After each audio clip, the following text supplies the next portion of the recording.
Assalamualaikum warahmatullahi wabarakatuh. Innal hamdalillah nahmaduhu wa nasta'inuhu wa nastahdihi wa nastaghfiruh wa natubu ilaihi wa natawakkalu alaihi wa na'udzu billahi min shururi anfusina wa sayyiati a'malina may yahdihillahu fala mudilla lahu wa may yudlil fala hadiya lahu. Allahumma salli wa sallim wa barik ala Muhammad wa ala ali Muhammad kama sallaita wa sallamta wa barakta ala Ibrahim wa ala ali Ibrahim fil alamin innaka Hamidum Majid. Amma ba'd. Alhamdulillah, permispan Nurul Azizah, semua yang hadir pada malam ni, jangan lupa untuk share video ni pada teman-teman kita lain. Moga-moga padanya ada hidayah, moga padanya satu santapan untuk rohani kita bersama pada malam ni. Nuzia Umar, Naharis, Fizul, Assalamualaikum jami'an, Ramla Abdul Hadi, ya. Jadi tuan-tuan Suzy Daniel, Syeda, Rafidi, Miss Rafidi, Hafizah Jazui, semua yang hadir pada malam ni. Baik. Bagi tuan-tuan yang memiliki tafsir Ibn Katsir, tolong buka jilid yang ke-10 tafsir surah Al-Insan. Ini saya nak bawa satu ayat saja, iaitu ayat yang ketiga, yang telah kita bincangkan sedikit. Ayat 1, 2 dan 3 saya nak huraikan lebih lanjut ayat ketiga. Jadi bagi tuan-tuan yang memiliki tafsir Ibn Katsir, tolong buka jilid ke-10 tafsir surah Al-Insan. Kita lihat ayat ketiga saja pada malam ni. Haji Hafizah, barakallahu fikum. Alhamdulillah, jangan lupa tolong ambil peluang ni, tolong share dengan teman-teman kita yang lain. Naik masa saat, 2 saat, sekejap je kuliah malam ni, insyaAllah. Saya tahu tuan-tuan kepenatan pada hari ni, macam-macam perkara diuruskan. Alhamdulillah, Ustazah Fatih, Nulis, Nuliah Mat Taib, Zinial, Hafiz Al-Qudus, Wassalam, Nasirun, Salina Sulaiman. Assalamualaikum. Kemudian ni, baik, ayat ketiga, satu ayat je malam ni. Jadi saya harap tak lebih daripada setengah jam. Tolong ambil peluang, share dengan teman kita yang lain. Yohanis Taslim, tolong, saya harap sangat. Moga-moga kita sama dapat pahala pada malam ni. Wasfani Ahmad, ahlan wa sahlan. Muhammad Fazli Ahmad. A'udzubillahi minasyaitonir rajim. Inna hadainahu as-sabila imma syakiran wa imma kafura. Sadaqallahul azim. Satu ayat je malam ni. Azimah, ahlan wa sahlan. Ridha Hasan. Sungguhnya kami telah menunjukkan jalan lurus. Ada yang bersyukur, ada pula yang kafir. Baik tuan-tuan, pada kuliah lalu saya telah bincang kepada tuan-tuan kaitan ayat ni dengan ayat yang lalu, iaitu bila Allah SWT menceritakan tentang nikmat penglihatan dan juga nikmat pendengaran yang diberikan kepada seseorang manusia. Jadi kalau kita lihat dalam ayat yang kedua, kita flashback balik bila Allah Taala menyatakan inna khalaqnal insana min nutfatin amsyaj nabtalihi faja'alnahu sami'an basira. Kenapa disebut dua anggota ini, iaitu pendengaran dengan penglihatan? Kerana dengan kedua pendengaran dan penglihatan ini bolehkan manusia untuk membezakan.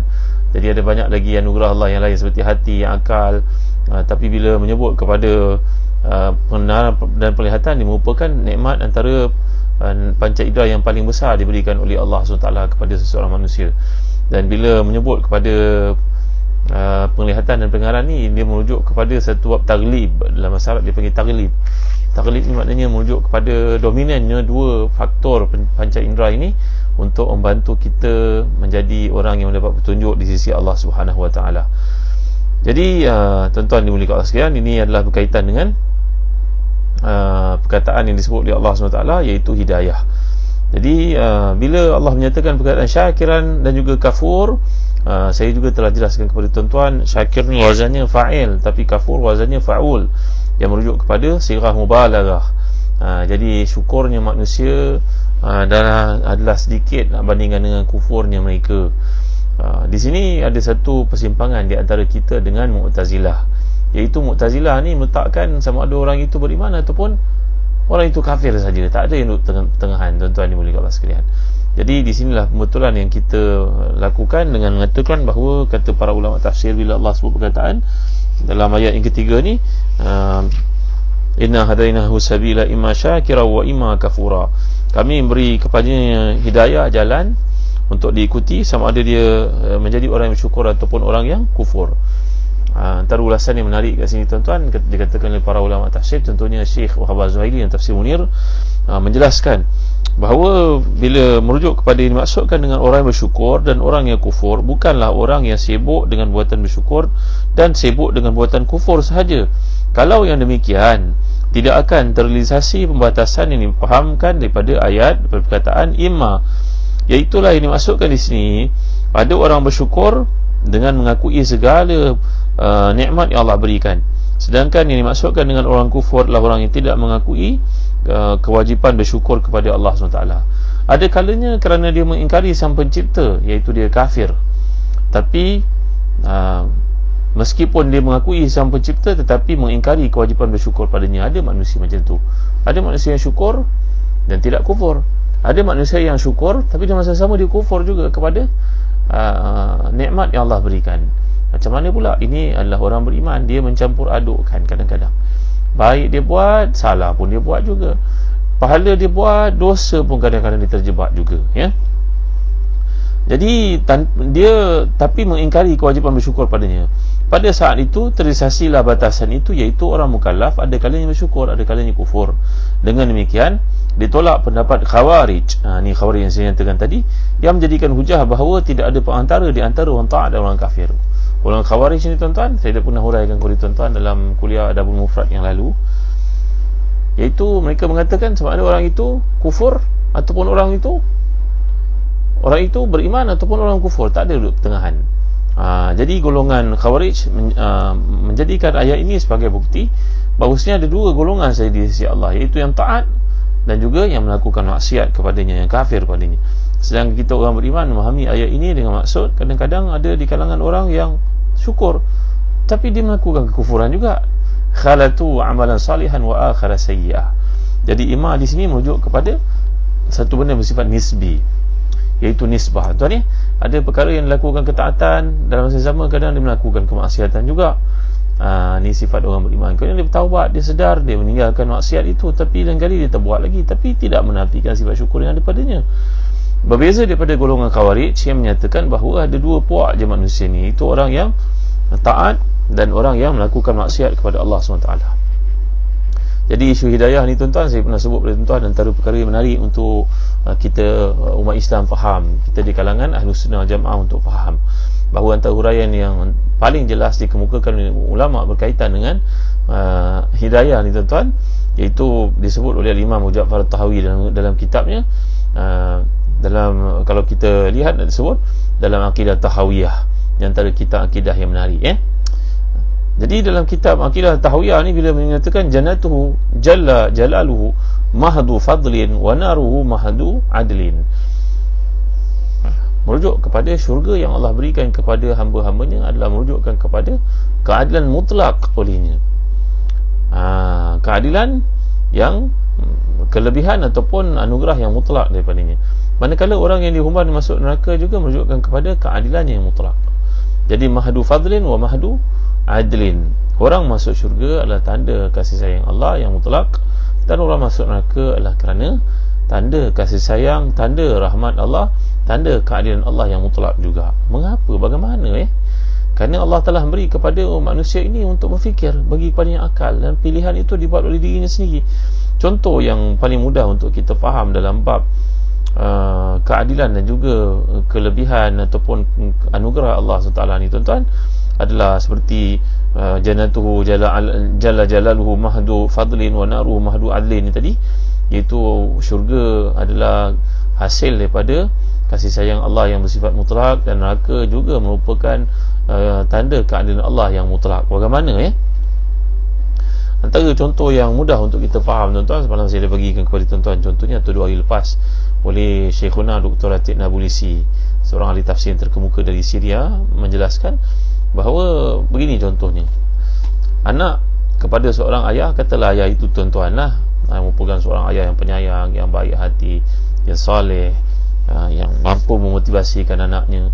Lalu sang ayah ini tuan-tuan lah berkata kepada Aisyah, Ali Azizan, Muhammad Adib, Muasfani, semua yang hadir pada malam ni, maka ayah yang adil itu tuan-tuan ni berkata kepada anak tuan, kalau kau dapat keputusan cemerlang dalam peperiksaan SPM ini, dalam peperiksaan P3 ni contohlah, apa-apa peperiksaan lah UPKK ni, maka ayah nak belikan kau sebuah benda yang kau suka. Contohnya telefon lah, iPhone yang paling mahal lah.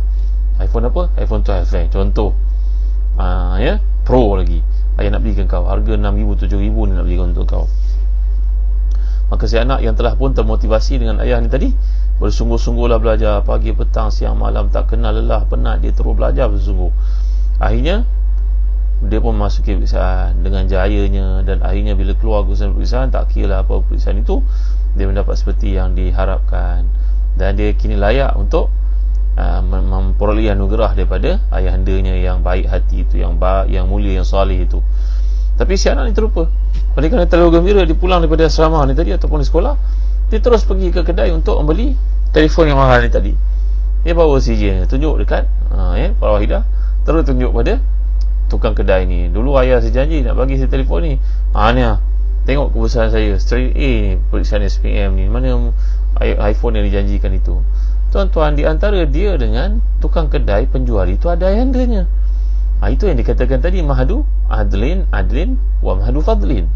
Jadi apa-apa yang Allah berikan itu adalah bersifat keadilannya yang kita tak boleh nak persoalkan. Walaupun benda yang dijanjikan itu ibarat syurga lah untuk difahami. Maka amal salih yang dilakukan itu ibarat kehusannya yang cemerlang, performancenya, pencapaiannya.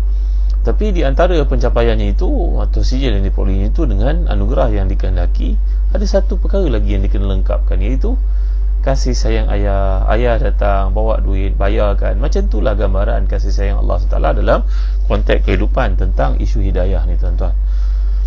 Sebagai contohnya, ada seorang sahabat yang masuk Islam, melihat Nabi nak pergi perang Uhud, maka dia pun menyertai. Itulah hari pertama dia ikut bersama Nabi SAW menjadi orang Islam, berperang bersama Nabi. Dia tak sempat semayang walaupun satu rakaat pun, tak pernah sujud sekali pun. Dalam peperangan itu dia meninggal dunia, mati syahid. Maka segala kesilapannya yang lalu Allah ampunkan, walaupun sedetik cuma dia masuk Islam, masuk peperangan dan terus jadi seorang syuhada. Maka itu menandakan mahdu fadlin yang Allah berikan. Itu adalah tanda kekuasaan, kasih sayang, rahmat Allah yang kita tak boleh nak persoalkan langsung, tuan-tuan dimuliakan Allah sekalian. Itu juga ada seorang yang hidup dalam keadaan melakukan maksiat, 30 tahun melakukan maksiat, daripada dia balik umur 15 tahun sampai umur 45, tak sedar-sedar macam-macam maksiat dia buatnya. Tiba-tiba pada satu hari, inilah kepentingan kita, tuan-tuan, untuk menyampaikan hidayah. Kerja kita ni menyampaikan hidayah. Innaka la tahdi man ahbabta walakin Allah yahdi man yasha. Qul ya ibadiyalladzina asrafu ala anfusihim la taqnatu min rahmatillah. Innallaha yaghfiru dhunuba jami'a innahu huwal ghafurur rahim. Kita dah bincangkan ayat surah Az-Zumar ni kan, tuan-tuan. Ayat yang pernah menyebabkan seorang dari sahabat Nabi berkata, ini ayat antara yang paling hebat dalam Quran. Kalau kita memahaminya dah cukup daripada ayat yang menandakan keampunan Allah untuk orang yang taubat kembali kepada Allah Taala.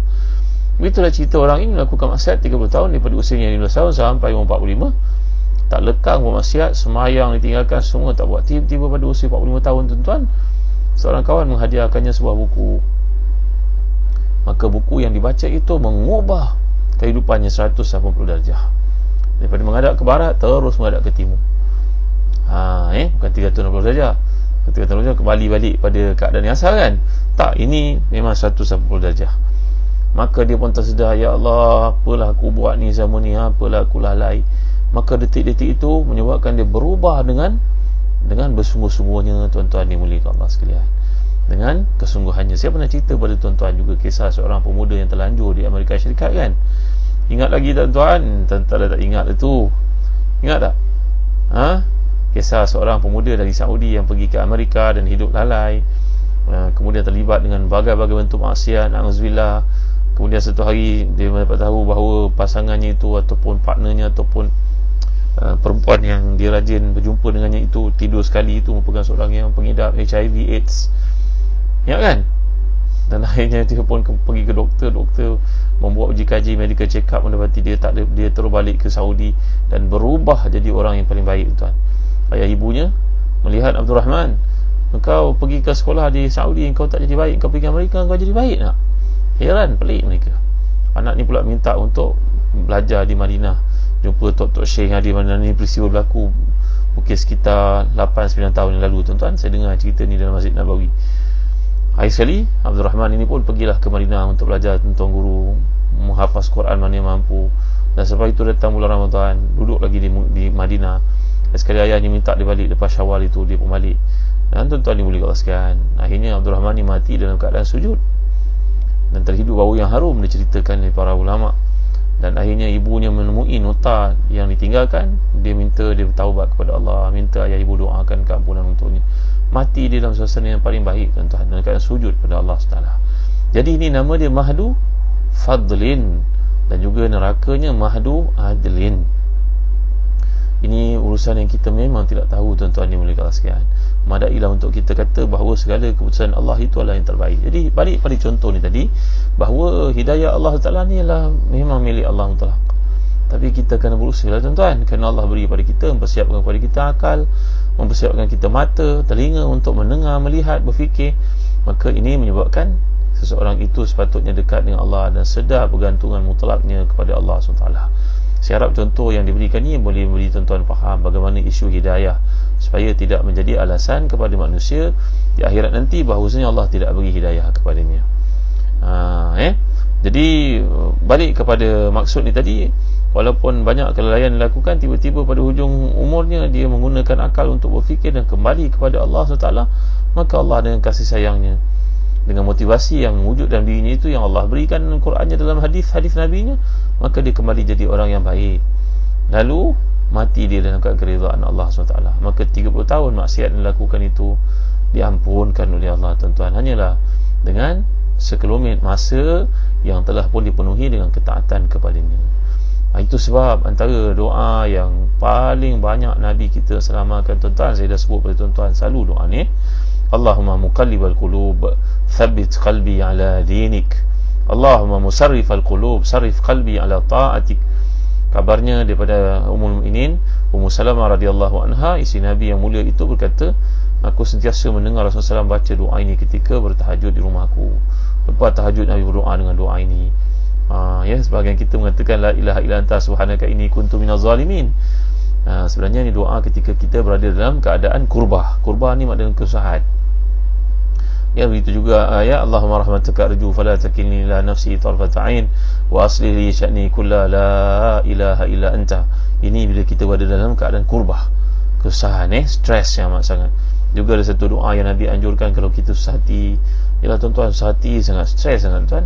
Pada ini PKPD di negeri kami di Selangor, di wilayah, Allahu Akbar, Allah ujian sungguh, pendapatan terkesan, kemudian anak-anak tak boleh pergi sekolah, rumah sempit, Allah, macam-macam ujian. Tuan-tuan tolonglah amalkan doa ni tuan-tuan. Ini satu lagi doa yang pernah saya ajar kepada tuan-tuan, saya dah ijazah kepada tuan-tuan. Harap kalau Ustaz Syafiq Murad ada dalam kuliah kita malam ni tak keberatan muatkan sekali doa ni dalam Telegram sahabat Ustaz Azan ataupun kat sini, kat Facebook ni, iaitu Allahumma inni abduk ibnu abdik ibnu amatik nasiyati biyadik madin fiyya hukmuk adlun fiyya qada'uk as'aluka Allahumma bi kulli ismin huwa laka samaita bihi nafsaka aw anzaltahu fi kitabika aw 'allamtahu ahadan min khalqika aw ista'sarta bihi fi 'ilmi al-ghaibi 'indaka an taj'al al-Qur'an al-'azim rabi'a qalbi wa nura sadri wa jala'a huzni wa zaba hammi wa ghammi. Kan doa ni kan Nabi SAW sabda, siapa yang mengamalkannya hilang semua stres dalam dirinya tuan-tuan, ketakutan. Ajar anak-anak kita untuk menghafalnya, suruh mereka baca tiap kali lepas sembahyang. Mudah-mudahan rumah kita yang sempit jadi luas tuan-tuan. Nabi menjanjikan siapa yang mengamalkan doa ni, maka dia akan selamat daripada stres yang dia alami. Allah akan cukupkan segala keperluannya. Yakinlah pada janji Rasulullah, janji Allah Subhanahu Wa Taala tuan-tuan.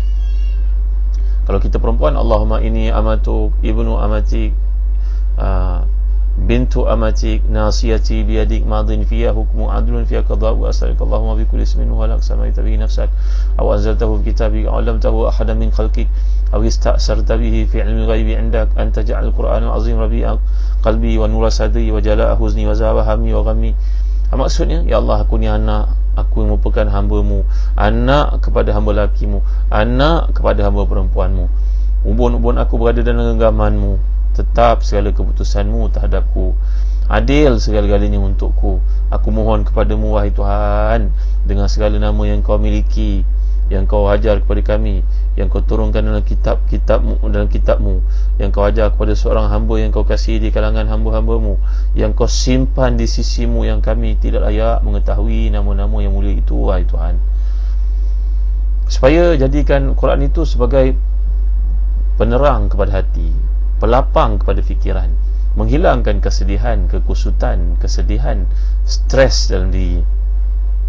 Doa ni kata Nabi, siapa yang mengamalkannya, maka Allah akan lenyapkan semua kesahan dalam stres dalam dirinya, tuan-tuan. Ini janji daripada Allah Subhanahu Wa Taala menurut lisan Nabi kita Muhammad sallallahu alaihi wasallam. Jadi balik kepada apa yang dimaksudkan kat sini, bahawa inilah berkaitan dengan hidayah Allah Subhanahu Wa Taala. Kita buat yang terbaik, kita usaha yang terbaik, kita tahu jaminan Allah ni, kita buat yang terbaik. Macam cerita budak yang lalai ni, bila pergi ke US ni, maka dia pun terjebak melakukan maksiat. Kemudian pada hari-hari bila dia mendapat kesedaran itu, terus dia buat ambil keputusan untuk berubah. Dia tahu bahawa negara itu tak selamat untuknya, untuk imannya, untuk dirinya, maka dia terus pulang ke Saudi walaupun tak menamatkan pelajarannya. Terus merayu pada ayah ibunya untuk pergi ke Masjid Nabawi, untuk banyak beriktikaf dan banyak berdoa di tempat yang mulia itu.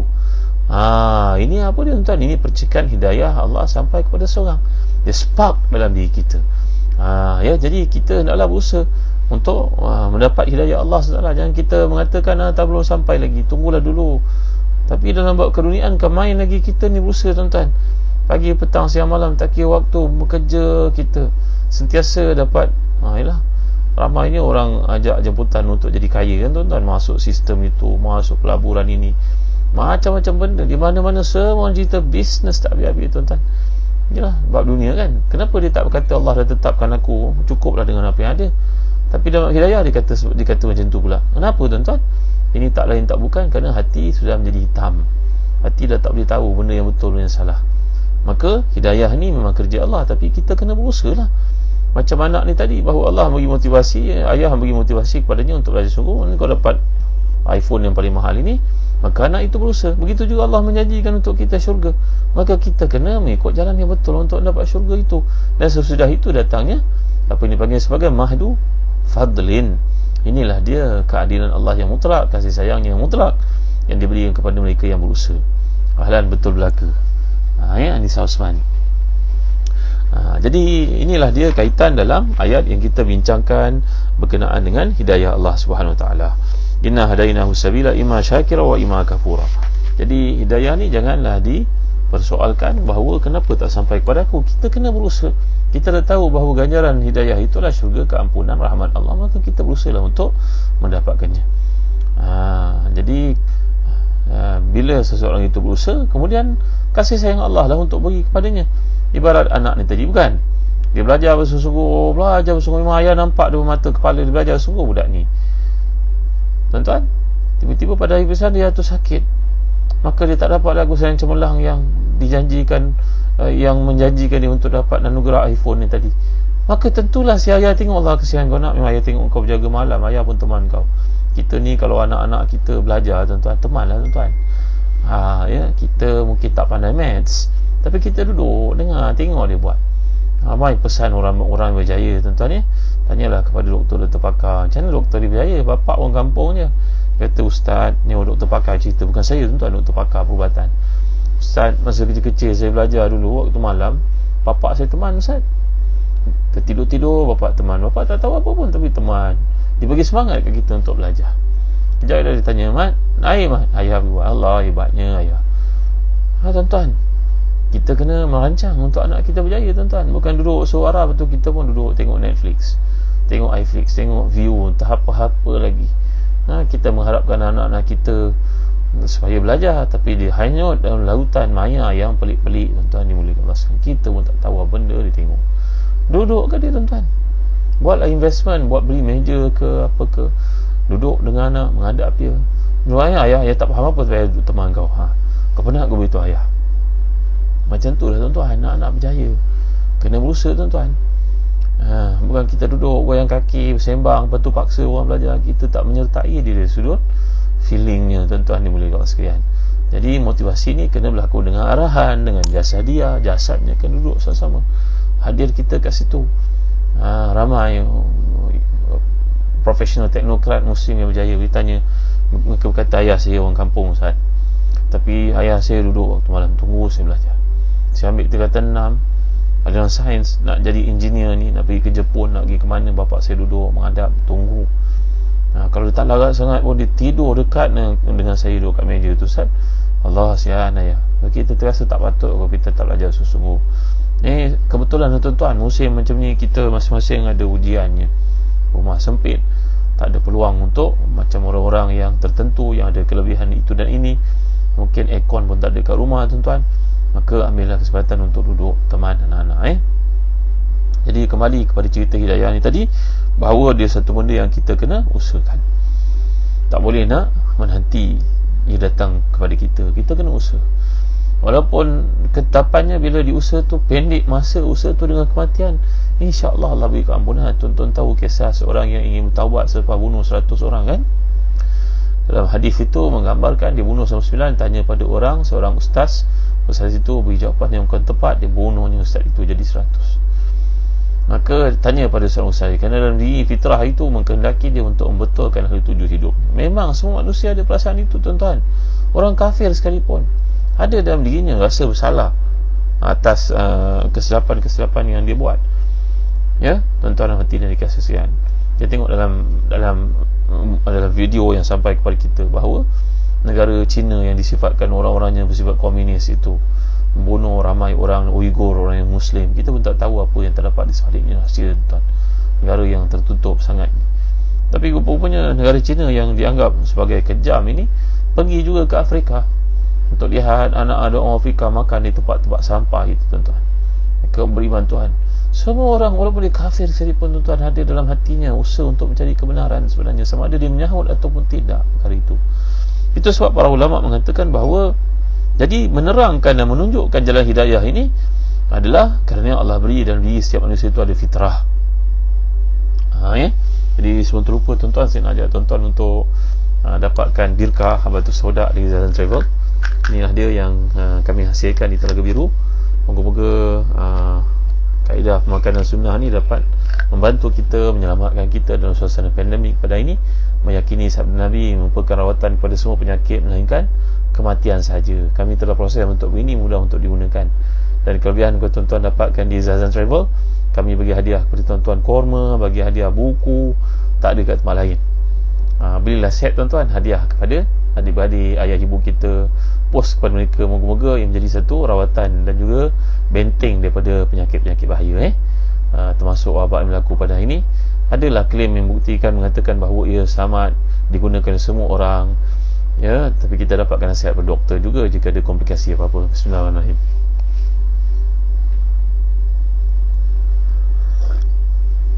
Alhamdulillah.